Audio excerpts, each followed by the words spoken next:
पहले प्रॉब्लम था नाम का। तो मैंने सोचा चलो भगवान के नाम से ही शुरू करते हैं, इसलिए मैंने नाम रखा मौर्या कोचिंग क्लासेस। वो सोमवारपेट में ओंकार क्लासेस नाम का क्लास है गरुड़ सर का, वहाँ पे मैं पढ़ाता था 2 साल के लिए। ओके, तो उन 2 साल का कुछ एक्सपीरियंस का फ़ायदा हुआ आपका? वो 2 साल का एक्सपीरियंस मतलब आप एक्सपीरियंस कहीं पे भी लो, लेकिन आपका 100% देना है। वो बंद होने वाले क्लासेस कौन से ये पहले देखना पड़ेगा। शुरू रहते हैं वो तो उनके हार्डवर्क की वजह से कुछ नए टीचर्स आए थे, उनका मैं माइक्रो टीचिंग ले रहा था, तो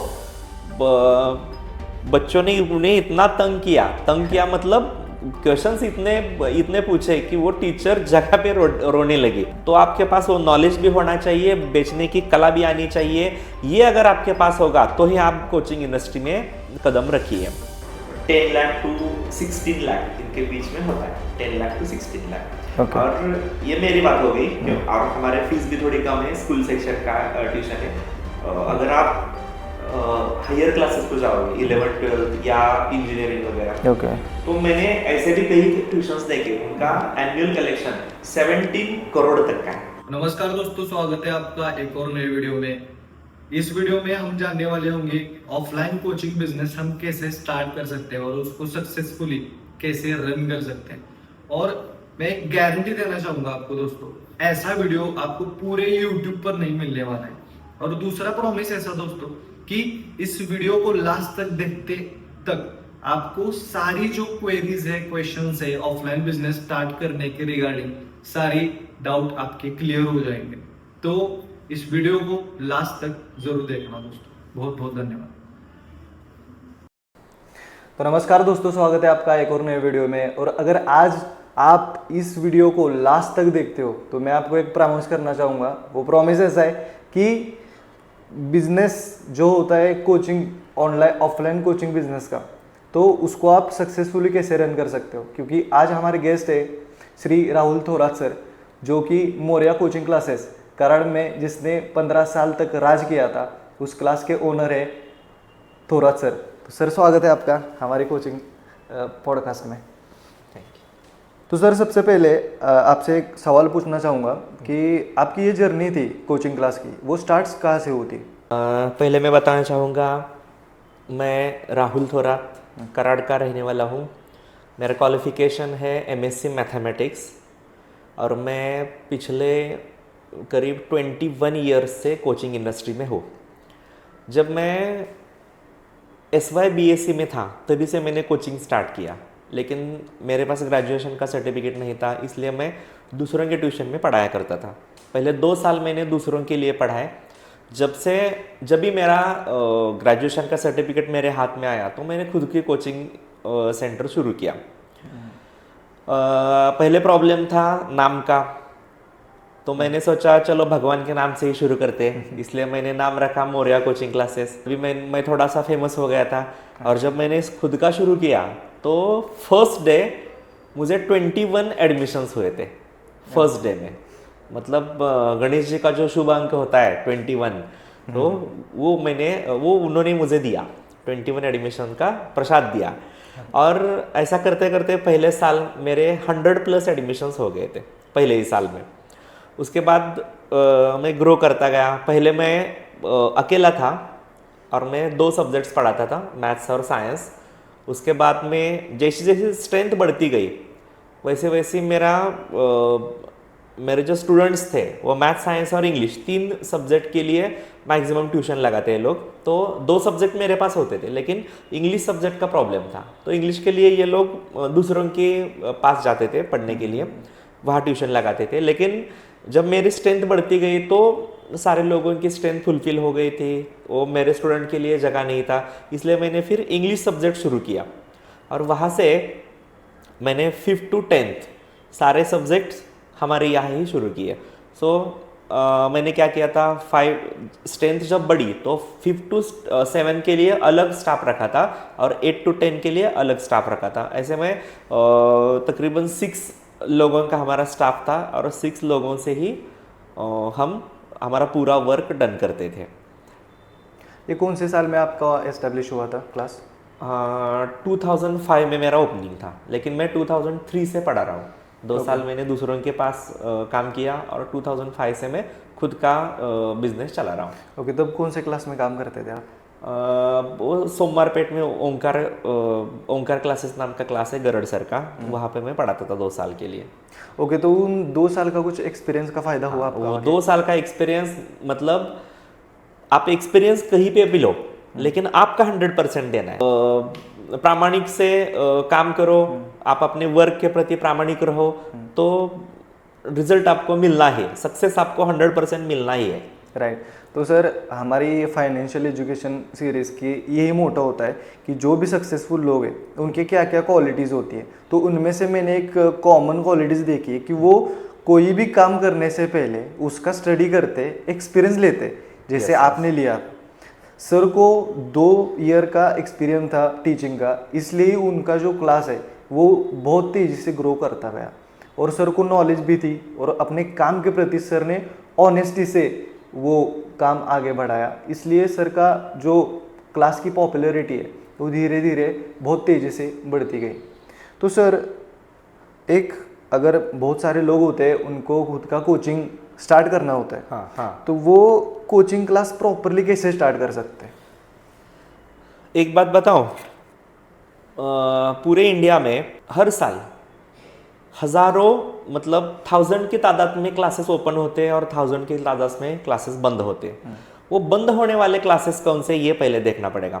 शुरू रहते हैं वो तो उनके हार्डवर्क की वजह से। जो क्लासेस बंद पड़ते हैं उसके पीछे का रीजन क्या होता है, वो जो टीचर होते हैं वो कौन होते हैं। चलो, पूरी जगह मतलब कुछ बेरोजगार युवक रहते हैं, वो इस स्कूल में जाते हैं, वहाँ पे उनका माइक्रो टीचिंग देखा जाता है, वहाँ पे ओनर को मतलब वो इंस्टीट्यूशन वालों को उनका टीचिंग अच्छा नहीं लगता तो वो रिजेक्ट कर देते। ऐसे 8-10 जगह ठोकर खाने के बाद वो बंदा इस नतीजे पर आता है, चलो मैं खुद का ही कोचिंग सेंटर शुरू करता हूँ। और जिसके अंदर क्वालिटी नहीं है वो आदमी अगर कोचिंग सेंटर शुरू करता है तो उसका कोचिंग सेंटर 6 महीने, 1 साल, मैक्सिमम 2 साल के आगे चलता नहीं। 2 साल के बाद वो शटर डाउन हो जाता है। तो पहले मैं बात बताना चाहूँगा, पहली उपलब्धि ये है कि आपको खुद के अंदर कुछ क्वालिटीज रहना चाहिए। दूसरी, आप ज़्यादा होशियार है तो ही आपकी कोचिंग क्लास रन हो सकता है। आपको अगर अच्छा नॉलेज नहीं है तो आपका कोचिंग सेंटर बंद पड़ सकता है। ऐसा कुछ नहीं होता।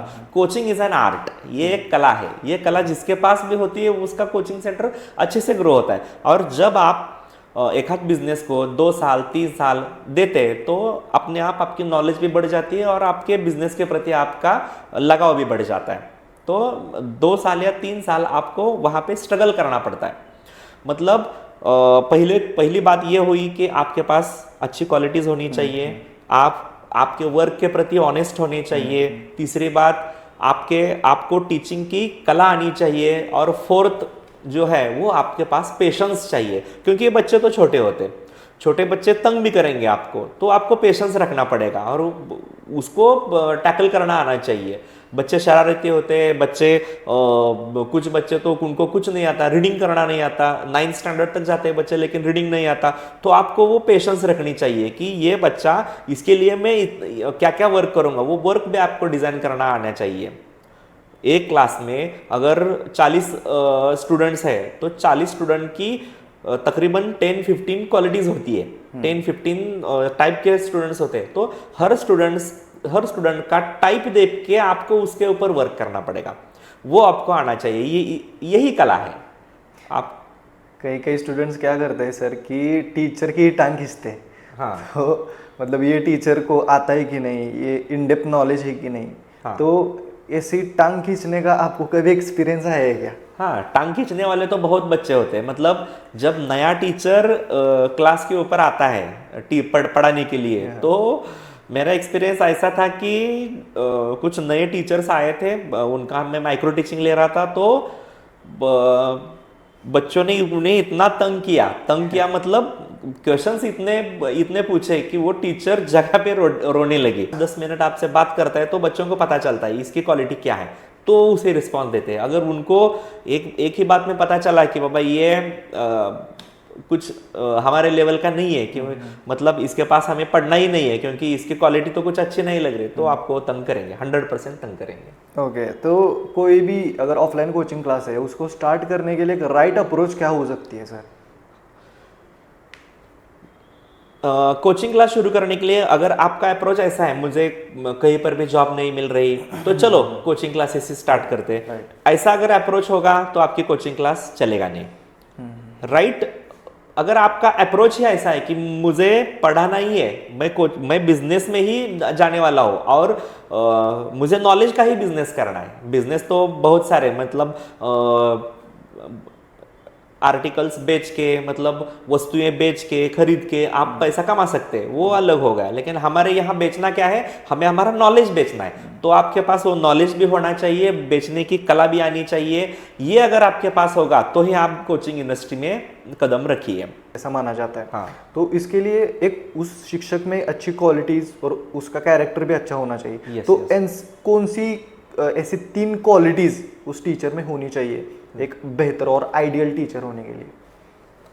पहली बात मैंने बताई थी, वो टीचर बहुत ही पेशेंट होना चाहिए, मतलब उसके पास सहने की ताकत सबसे ज्यादा होनी चाहिए, क्योंकि वो बच्चे, छोटे बच्चे, वो कुछ भी पूछेंगे, कुछ भी करेंगे, उसको आपको टैकल करना आना चाहिए। हर बार अगर आपको पनिशमेंट करेंगे तो बच्चा आपको अच्छा नहीं बोलेगा, मतलब आपको रिस्पॉन्ड अच्छे से नहीं करेगा, मतलब वो ग्रो भी नहीं कर पाएगा। ठीक है, तो पहली क्वालिटी चाहिए वो मीन्स पेशेंस। सेकेंड क्वालिटी आपको चाहिए, आप नॉलेज की डेप्थ आपकी बहुत अच्छी होनी चाहिए। मतलब अगर समझो आप 6th स्टैंडर्ड को पढ़ा रहे हो तो आपको 10th स्टैंडर्ड तक की पूरी नॉलेज होनी चाहिए। मतलब आपकी तैयारी ऐसी होनी चाहिए कि मैं 10th स्टैंडर्ड के क्लास पे भी खड़ा हो जाऊं तो मैं उनको सेटिस्फाई कर पाऊंगा। ठीक है, मतलब आपके नॉलेज की डेप्थ जिस स्टैंडर्ड को पढ़ा रहे उससे 4 स्टैंडर्ड ज़्यादा की होनी चाहिए। अगर आप 12th को पढ़ाते हो तो आपको डिग्री का आना चाहिए, ऐसा। और थर्ड क्वालिटी ऐसी है कि आप ऑनेस्ट होने चाहिए। ये हमारा बिजनेस ही ऑनेस्टी पर चलता है, क्योंकि देखो जब स्टूडेंट हमारे पास ट्यूशन के लिए आते हैं तो हमारा वैल्यूएशन कौन करता है? अगर आप दुकान से एक आध वस्तु खरीदते हो तो आप उनकी वैल्यूएशन करते हो, ये वस्तु अच्छी है, अच्छे से चल रही है, उसका वैल्यूएशन आप करते हो। लेकिन हमारा वैल्यूएशन कौन करेगा? आप तो हमारे पास आते नहीं, आप स्टूडेंट्स भेज देते हो, बच्चे भेज देते हो। बच्चे हमारा वैल्यूएशन कैसे करेंगे? बच्चों के पास उतनी पंक्चुअलिटी नहीं रहती, या उतने वो बच्चे होशियार नहीं रहते कि हमारा वैल्यूएशन करे। ठीक है, हमारा वैल्यूएशन कोई कर नहीं सकता क्योंकि स्टूडेंट्स हमारे पास पढ़ने के लिए आते हैं। तो हमारा वैल्यूएशन कैसे होता है? तो हमारा वैल्यूएशन रिजल्ट से होता है। जिस ट्यूशन का रिजल्ट अच्छा है उस ट्यूशन में ज्यादा बच्चे जाते हैं, और रिजल्ट मिलने के लिए आपको लो क्लास बच्चे से हाई क्लास बच्चा, मतलब कुछ न आने वाला बच्चा, मतलब पढ़ने लिखने का दिक्कत आने वाला बच्चा और होशियार बच्चा, या दोनों को एक ही क्लास में टैकल करने की कला आनी चाहिए। ये कला आपको आनी चाहिए।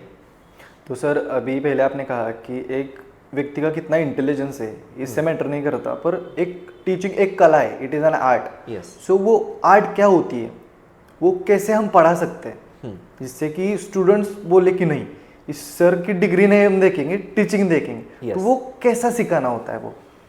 हाँ, मतलब अगर आपको 10th क्लास में एक आध सब्जेक्ट पढ़ाना है, मतलब एक पॉइंट आपको एक्सप्लेन करना है, तो आपको ऐसा समझना है कि मेरे आगे वाला जो स्टूडेंट है उसको कुछ नहीं आता, वो तो उसकी नॉलेज 0 है, उसको कुछ नहीं आता, ऐसा आपको मानना है और फिर पढ़ाना शुरू करना है। अगर आगे वाले को कुछ नहीं आता ऐसा समझ के आप बेसिक से शुरू करोगे तो वो बच्चा आपसे सेटिस्फाई हो जाएगा।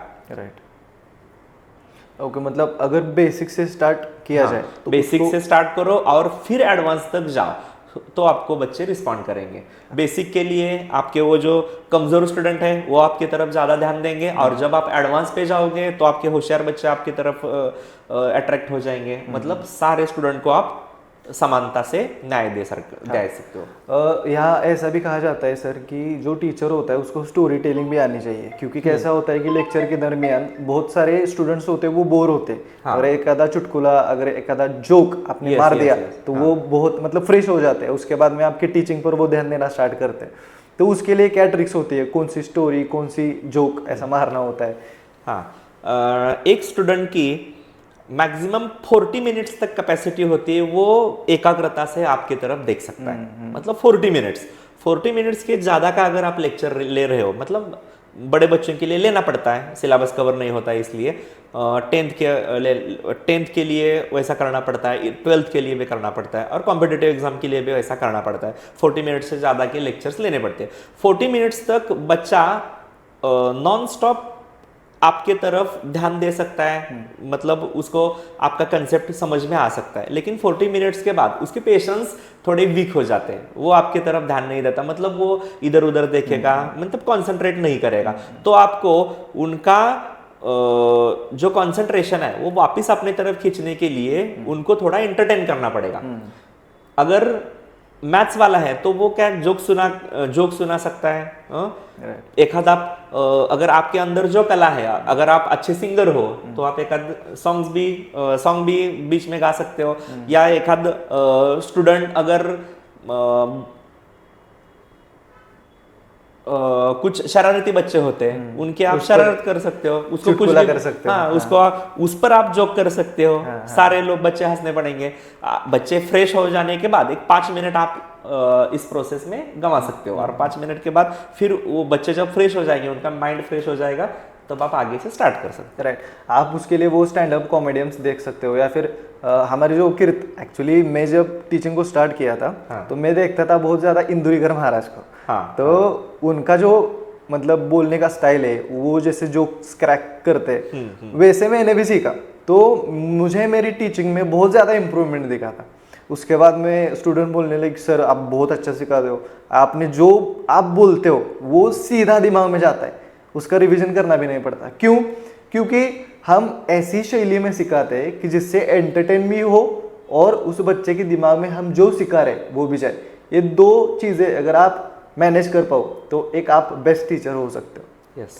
तो इसमें सर आगे बहुत सारे लोग अभी बोल रहे हैं कि बायजूस हो गए, अनअकैडमी हो गए, तो ऐसे बहुत सारे टेक एडटेक जाइंट्स आ रहे हैं। तो अभी ऑफलाइन क्लासेस का फ्यूचर अभी नहीं है।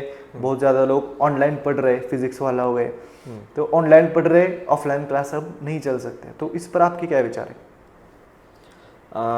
देखिए, ऑफलाइन कोचिंग की जो इंडस्ट्री है, ये जिसका मैं भी एक हिस्सा हूँ, पूरे भारत भर में हर साल तकरीबन 3,500 करोड़ का बिजनेस है, और ये बिजनेस बढ़ रहा है, कम नहीं हो रहा, ये बिजनेस बढ़ रहा है। उसका रीज़न ये है, जब कोविड का पीरियड था, जब सारे बच्चे घर के अंदर थे, तब वो ऑनलाइन के लिए कन्वर्ट हो चुके थे, क्योंकि बाहर जाने का कोई रास्ता नहीं था, घर में ही पढ़ना है तो ऑनलाइन का यूज़ करते थे। लेकिन अभी आप देखोगे, सारे डॉक्टर बोल रहे हैं, सारे साइकोलॉजिस्ट बोल रहे हैं कि बच्चों का स्क्रीन का टाइम कम करो। स्क्रीन का टाइम मतलब मोबाइल का हो या टेलीविजन का हो या लैपटॉप का हो, मोबाइल का स्क्रीन, बच्चों का स्क्रीन टाइम कम करना पड़ेगा। तो अगर बच्चों का स्क्रीन टाइम कम किया, मतलब जो कंसेप्ट मोबाइल पे या टीवी पे देख के दूसरों के पढ़ाए हुए आप समझ सकते हो, लेकिन उसका फ्यूचर कुछ अच्छा नहीं है। मतलब आप बायजूस की बात कर रहे हो, तो बायजूस मेरे ख्याल से अभी बहुत घाटे में चल रहा है, लॉस मेकिंग कंपनी है अभी मेरे ख्याल से वो बंद पड़ने की कगार पे खड़ी है। मतलब ऐसा ही ऑनलाइन प्लेटफॉर्म का सारे ऑनलाइन प्लेटफॉर्म का हाल है। वो कब बूम कर चुकी थी? तो कोविड के पीरियड में। कोविड के बाद से फिर से ऑफलाइन ही यहाँ पर टिकेगा और ऑफलाइन ही चलेगा। मैं बायजूस की एक डॉक्यूमेंट्री भी देख रहा था कि वो कोरोना के टाइम पर बहुत ज़्यादा उन्होंने स्पीड पकड़ी थी, ग्रोथ। पर उसके बाद में उनके जो सेल्स मन होते थे, वो पेरेंट्स को हैरेस करते थे, आपके चिल्ड्रन को हमारे यहाँ पर लाओ, स्टूडेंट दो, और उन्होंने बहुत ज़्यादा मतलब हेक्टिक वो मार्केटिंग किया था, इसलिए वो मतलब उनको बैकफायर किया वो, और इसलिए अभी वो लॉस मेकिंग कंपनी है। और सर ने जैसे बोला कि वो कंपनी अभी मतलब बंद होने की कगार पर है। तो मतलब आपको क्या लगता है कि एक सक्सेसफुल बिजनेस कोचिंग का रन करने के लिए क्या क्या क्वालिटीज़ नहीं होनी चाहिए? हमने पढ़ा अभी, जाना अभी कि क्या क्या होनी चाहिए, अभी आप बताओ कि क्या क्या नहीं होनी चाहिए कि जिस वजह से आपका क्लास घाटे में जा सकता है। पहले बात तो ये है कि आपको डिसिप्लिन रहना पड़ेगा। अगर आप इनडिसिप्लिन है, कुछ लोग होते हैं वो जन्म से ही इनडिसिप्लिन होते हैं, मतलब उनका सो के उठने का टाइम कुछ नहीं होता, रात को कितने बजे सो जाएंगे ये भी उनको पता नहीं होता, काम पर कितने बजे जाएंगे अपने मूड से जाते हैं, अपने मूड पे खाना खाते हैं। मतलब अगर आप खुद ही डिसिप्लिन नहीं हो तो बच्चों को क्या पढ़ाओगे? बच्चे तो आपका अनुकरण करते हैं, आपको फॉलो करते हैं।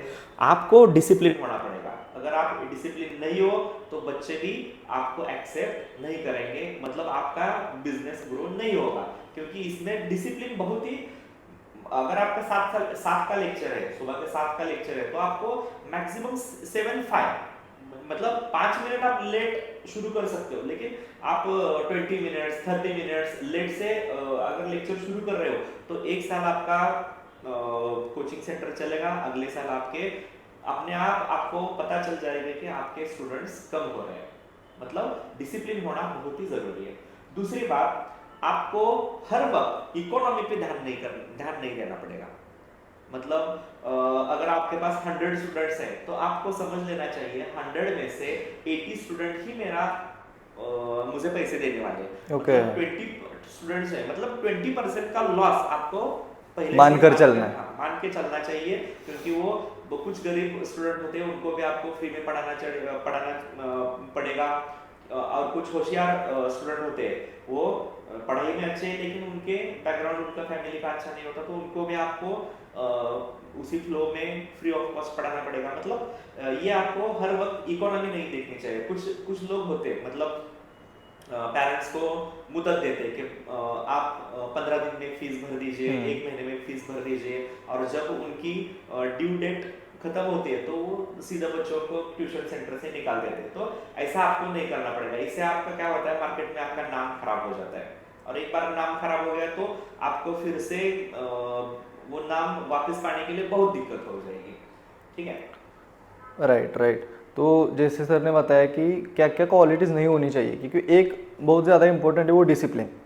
अगर डिसिप्लिन नहीं है तो 7 का टाइम है आपका क्लास, मॉर्निंग 7, और आपका क्लास ही स्टार्ट हो रहा है 7:15 या फिर 7:20 को, तो वो डिसिप्लिन स्टूडेंट्स को अच्छा लगता है।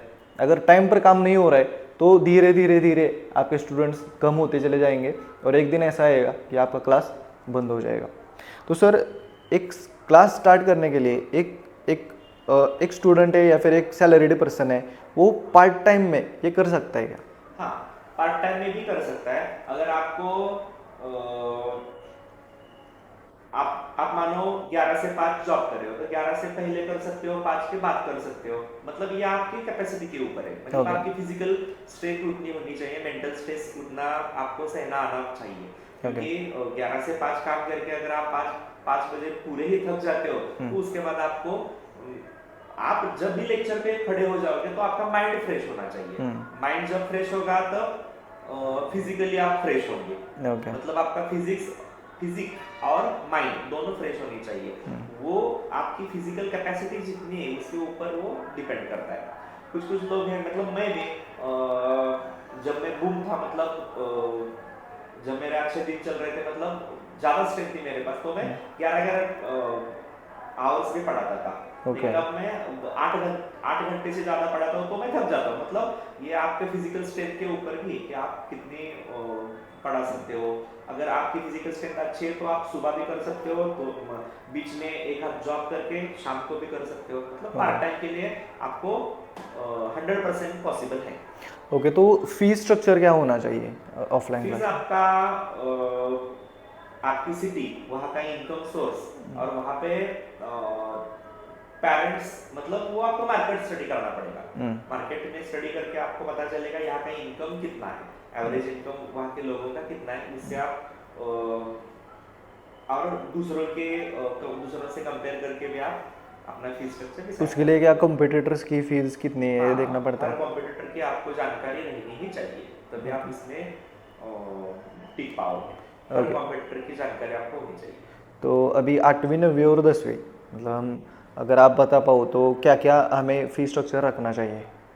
नहीं ऐसा था ऐसा नहीं बता सकते। मराठी मीडियम का अलग रहता है, इंग्लिश मीडियम का अलग रहता है, सीबीएसई का अलग रहता है, और कराड़ सिटी का अलग रहता है। कराड़ के बाहर आप जाओगे एक आध विलेज में तो वहाँ का अलग होता है। मतलब हर जगह पे फीस स्ट्रक्चर अलग अलग होता है। एक हम कहते हैं कि अर्बन एरिया पर ही क्लास ओपन हो रहा है, तो 8वीं 9वीं और 10वीं का हमें फीस स्ट्रक्चर डिफाइन करना है। हाँ, तो 10,000 से आप शुरू कर सकते हो। 10,000 to 20,000 के बीच में आप फीस रख सकते हो। 8वीं के कितने रखेंगे? वो आपके डिपेंड, मतलब आप कितने सब्जेक्ट्स ले रहे हो, आपका इंफ्रास्ट्रक्चर कैसा है, आपके एक्सपेंसेस कितने हैं, उसके ऊपर आप वो कैलकुलेशन कर सकते हो। तो अभी आपकी 8वीं 9वीं 10वीं की क्या फीस है? हाँ, मेरी 10,000 12,000 15,000 ऐसी फीस है। मतलब 8वीं 9वीं और 10वीं की। ओके, तो इसमें सर बहुत बड़ा ये चैलेंज आता है कि पेरेंट्स से हम फ़ी कैसे निकालें। कई बार क्या होता है कि घर में प्रॉब्लम्स होते हैं, पैसा नहीं होता लोगों के पास में, और उनको वो बता करके पैसा निकलवाना ये भी एक आर्ट होती है। तो उससे उसे हम कैसे मैनेज कर सकते हैं? देखो, पैसे हम खुद अगर मांगेंगे तो पेरेंट रीजन देना शुरू कर देंगे, हम्म, क्योंकि उनका एक अप्रोच होता है, ये ओनर है, इसको क्या कमी है, उसको कुछ भी बताया तो चलेगा। लेकिन आपको डायरेक्टली पेरेंट से फी नहीं मांगनी है, आपको एक आध क्लार्क या फिर असिस्टेंट आपको रखनी है, वो पेरेंट्स को कॉल करेगी फीस के लिए। आपने कॉल किया तो पेरेंट्स रीजन देना शुरू कर देंगे। और फिर जब भी एडमिशन होता है तब एडमिशन करते वक्त आपको ये सारी बातें पेरेंट्स को क्लियर करनी है कि फर्स्ट टर्म की फीस आपको शुरुआत में भरनी है, सेकंड टर्म की से दिवाली के बाद में भरनी है, ये पहले ही पेरेंट्स को आपको बताना है। और उसके अगर आप पहले ही बताएंगे तो पेरेंट अपने आप मैनेज कर पाएंगे वो इकोनॉमी को, मतलब वो फीस को। वो आपको कॉल करने की भी कभी कभार जरूरत नहीं पड़ती। और अगर इकोनॉमिकल कंडीशन बहुत ही एक आध बच्चे की खराब है तो आपको एडजस्ट करना पड़ेगा, 100% एडजस्ट करना पड़ेगा, उसको फ्री ऑफ कॉस्ट भी पढ़ाना पड़ेगा। ओके, तो सर ट्रिप्स एक बहुत इंटरेस्टिंग टॉपिक होता है किसी भी क्लास का। तो ट्रिप्स आप कहाँ लेकर जाते हो? देखो, जैसे स्कूल में जाते हैं, स्कूल में गैदरिंग होता है, स्कूल में स्पोर्ट्स वीक होता है, स्कूल में पिकनिक्स होते हैं, ऐसा स्टूडेंट का भी एक मन होता है कि जैसा स्कूल में चलता है वैसा ही ट्यूशन में होना चाहिए। लेकिन ट्यूशन में हम एनुअल डेज रख सकते हैं, लेकिन स्कूल जितने स्टूडेंट्स हमारे पास नहीं होते। स्कूल में अगर समझो 500 to 1000 स्टूडेंट है तो ट्यूशन में कितने होते हैं? 200 300 मैक्सिमम होते हैं। उसमें से हम एनुअल डे मना सकते हैं, डाउट नहीं, लेकिन स्पोर्ट्स डे नहीं कर सकते, तो हम पिकनिक के लिए जा सकते हैं। सो हम क्या करते हैं, हमारी स्ट्रेंथ थोड़ी ज़्यादा होती है स्टूडेंट की, तो हम एक साल में 2 बार पिकनिक ले जाते हैं। एक होती है सिर्फ 10th क्लास के लिए और बाकी सब लोगों के लिए एक अलग होती है। और वो पिकनिक का जो सीज़न है वो नवंबर या दिसंबर में होता है। मतलब जब विंटर शुरू होता है तो विंटर में वो ट्रिप्स हम ले जाते हैं नवंबर या दिसंबर में। और वो जब भी ट्रिप को जाते हैं, ट्रिप के बाद आते हैं तो बच्चे बहुत फ्रेश हो जाते हैं। बहुत फ्रेश होते हैं। ओके, तो सर हमारे चैनल का सबसे स्पेशल और फेमस क्वेश्चन ये है कि कौन सा भी गेस्ट है, मतलब ऑडियंस हमें कमेंट करते कौन सा भी गेस्ट है तो उनकी इनकम क्या होती है और उस करियर में हमें चूज़ करना है कि नहीं, इससे वो डिफाइन करते हैं। क्योंकि जो गलत भी नहीं है, क्योंकि जिस करियर में आप जा रहे हो उसका इनकम पोटेंशियल क्या है वो भी पता होना ज़रूरी है। तो सर जब हम कहेंगे कि पिछले 1-2 साल में एवरेज ईयरली इनकम कितनी हुई है सिर्फ आपके कोचिंग क्लास से?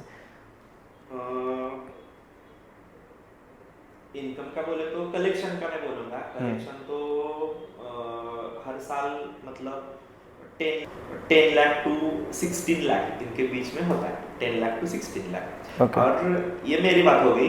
और हमारे फीस भी थोड़ी कम है, स्कूल सेक्शन का ट्यूशन है।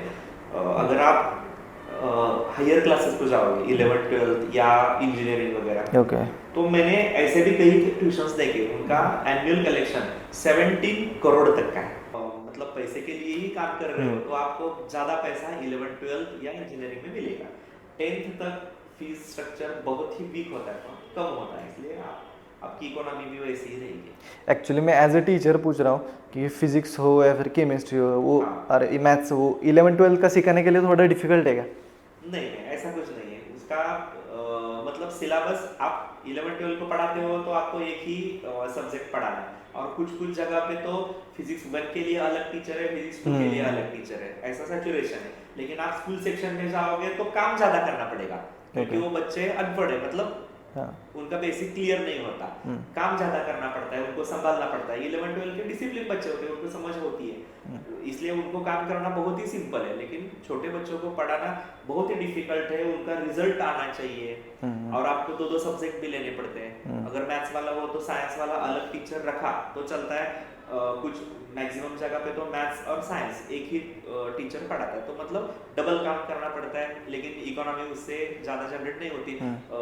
अगर मानो 11th का क्लास है तो 11th में एक सब्जेक्ट के लिए तकरीबन 15 to 20,000 फीस चार्ज करते हैं एक सब्जेक्ट के लिए, और उतने में तो हम 4 सब्जेक्ट पढ़ाते हैं, मतलब काम ज्यादा है। हाँ, काम ज्यादा करके भी कम कमाते। राइट, वहाँ कम काम करके ज्यादा कमाते हैं, 4 टाइम्स ज्यादा हमारे 4 टाइम्स।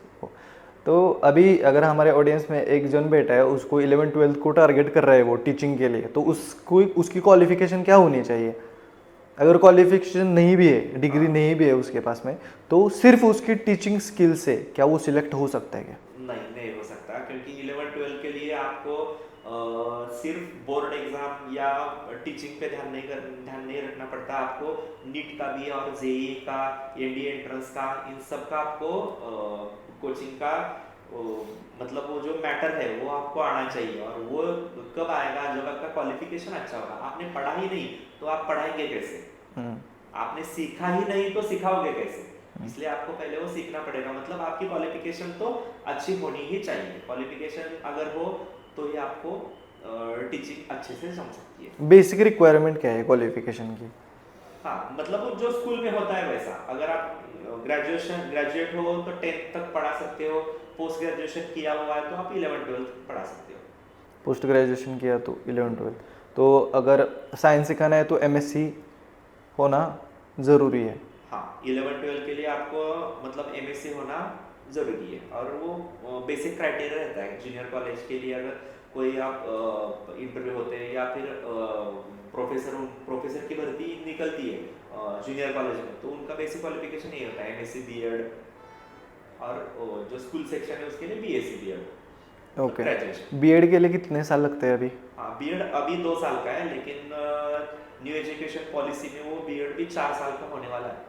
अभी नहीं है ना इस 2 साल में? नहीं, ये 2 साल तो नहीं है, लेकिन ये 2 साल के बाद तो शुरू होगा ऐसा लगता है। ओके, मतलब वो 3 साल एमएससी के, सॉरी बीएससी के 3 और ये 2 5। नहीं, वो एजुकेशन पॉलिसी में बीएड बीएससी को ही अटैच करने वाले, लेकिन उसके बारे में मुझे डीप में कुछ पता नहीं है, लेकिन ऐसा है बीएड वो ग्रेजुएशन को ही अटैच करने वाले। ओके, मतलब 12th के बाद कितने साल जाएंगे इस पूरे? साल तो इतने ही जाएंगे, मतलब ग्रेजुएशन के 3 साल और बीएड के 2 साल।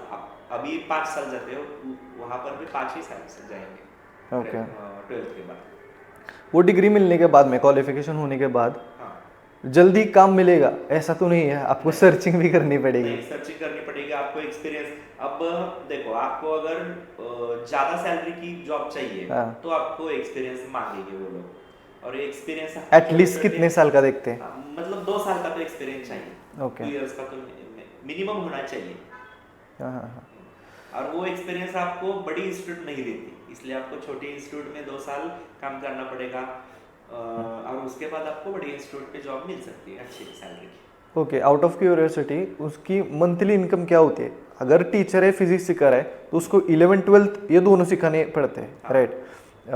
वो जैसे आपने कहा वो सेपरेशन करते हैं कि फिजिक्स 1 फिजिक्स 2, तो क्लास पर वो पेमेंट होता है, मतलब एक क्लास का 700 या फिर 1000, या फिर मंथली उन्होंने सेट किया होता है?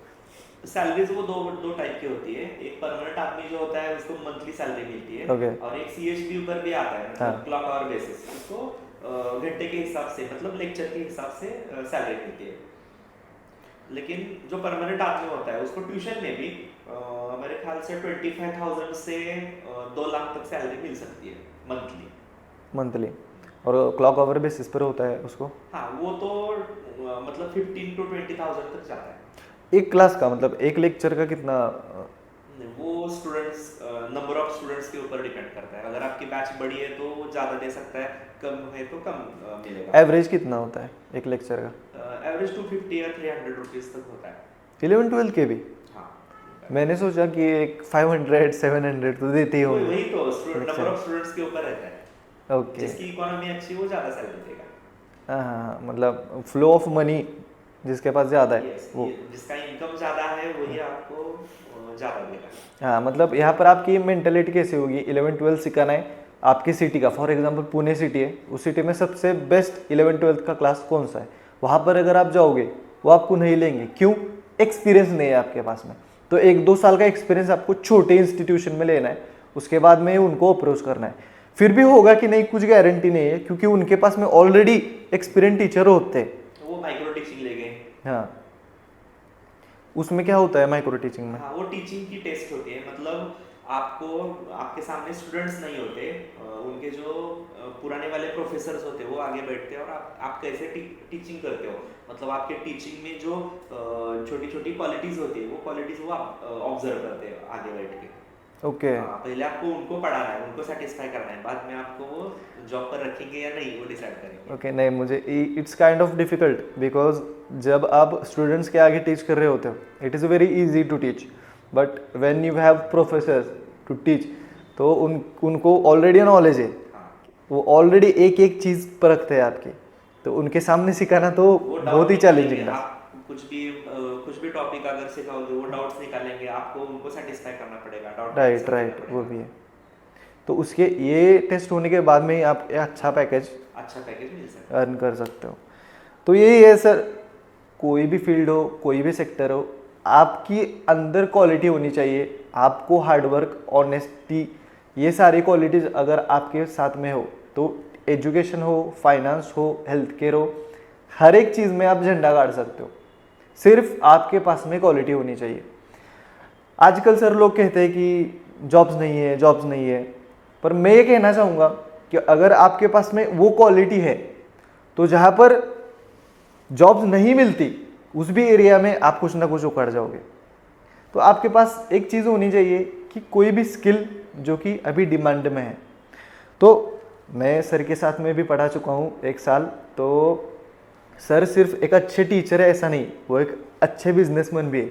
उनका बिजनेस माइंड इतना शार्प है, अगर आप इनसे मिलोगे तो आप समझ जाओगे। तो सर के साथ में एक पूरा का पूरा बिजनेस का पॉडकास्ट अलग बन सकता है, इतनी सर को नॉलेज है एक बिजनेस की। तो sir coaching business offline start करने के लिए एक बेस्ट टाइम क्या हो सकता है? बेस्ट टाइम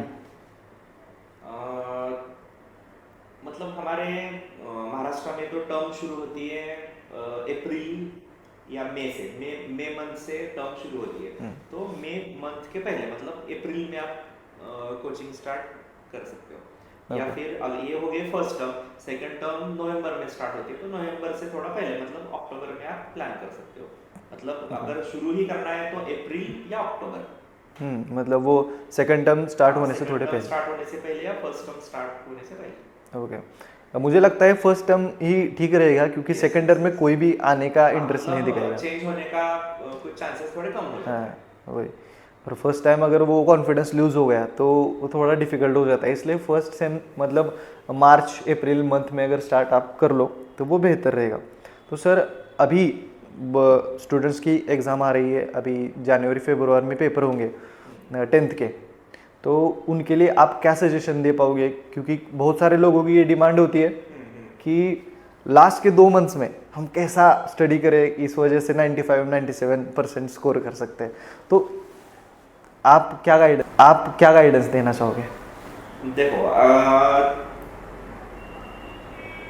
अगर आपको भूख लगी है, आपने दिन भर कुछ नहीं खाया और दिन भर का मैं शाम को खाऊंगा, ऐसा अगर आप कहेंगे तो आपकी हेल्थ अच्छी नहीं रहेगी।